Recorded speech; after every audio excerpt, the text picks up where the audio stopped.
Ulu Öndər Heydər Əliyevin Azərbaycan dövləti, Azərbaycan xalqı qarşısında xidmətləri misilsizdir və müasir Azərbaycan, müstəqil Azərbaycan məhz Ulu Öndərin adı ilə bağlıdır və Ulu Öndərimizin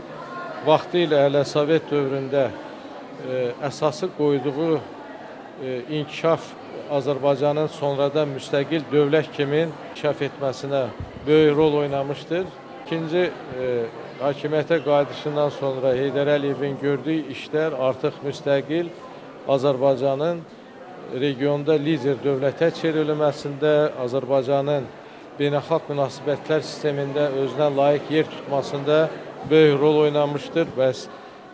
Ulu Öndərimizin karizmatik bir lider olaraq dünyada bütün ən qabaqcıl inkişaf etmiş ölkə liderləri arasında şəxsi nüfuzuna görə Azərbaycan özünə layiq yer tutmuş və ən əsası isə Ulu Öndərimizin ideyaları, onun bizə miras qoyduğu bütün irsi Azərbaycanın həm onun siyasi varisi olaraq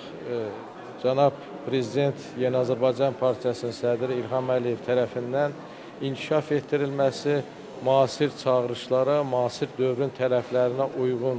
həyata keçirilməsi nəticəsində artıq Azərbaycan nəinki regionda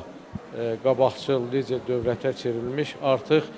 regionun sərhədlərindən qat-qat uzaqlara aparan, böyük bir coğrafiya əhatə edən bir məkanda söz sahibinə çevrilmiş və Azərbaycan bugün tam suveren dövlət olaraq öz ərazi bütövlüyünü təmin etmiş ölkə olaraq düşünürəm ki, hələ bundan sonra da çox böyük qələbələrə imza atacaqdır.